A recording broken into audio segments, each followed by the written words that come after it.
మీనరాశి వారికి ఈ మే నెల అంతా కూడా చాలా అనుకూలముగానే ఉన్నది అని తెలియజేస్తూ ఉన్నాను. చేపట్టినటువంటి పనులు అప్రయత్నముగానే పూర్తి చేసుకోవడం జరుగుతుంది. ధన వ్యవహారాలలో అనుకూలమైనటువంటి ఫలితాన్ని పొందుతారు.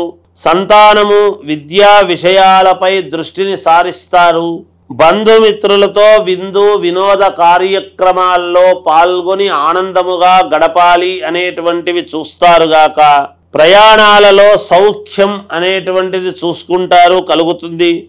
చాలా కాలముగా వేధిస్తున్నటువంటి సమస్యల నుండి బయటపడతారు. వృత్తి ఉద్యోగాలలో మరింత సంతృప్తికరమైనటువంటి విషయముగా ఉంటుందిగాక. చిన్నపాటి అనారోగ్య సమస్యలు ఉన్నప్పటికీ, చిన్న చిన్న ఇబ్బందులు అనేటువంటివి కలిగినప్పటికీ కూడా ఖచ్చితముగా బయటపడతారు, మేలు జరుగుతుంది. విదేశీ ప్రయాణాలు చాలా బాగా కలిసొచ్చేటువంటి అంశముగా ఉన్నది. ఎవరైనా ప్రయత్నాలు చేసుకునేటువంటి వాళ్ళు ఉంటే మీనరాశి వాళ్ళు చేసుకోవచ్చునుగాక.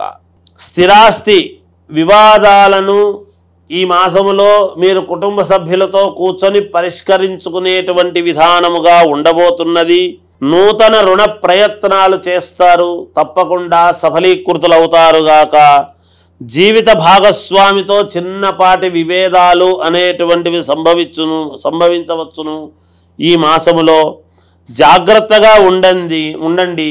ఇంకా మెరుగైనటువంటి ఫలితాలు మీరు ఏదైనా సాధించాలి అనుకుంటే గణపతి దేవుణ్ణి ఆరాధించండి, మేలు జరుగుతుంది. ఏది ఏమైనా వ్యక్తిగతమైనటువంటి జాతకాలను పరిశీలన చేసుకోండి, మీకు జయోస్తు.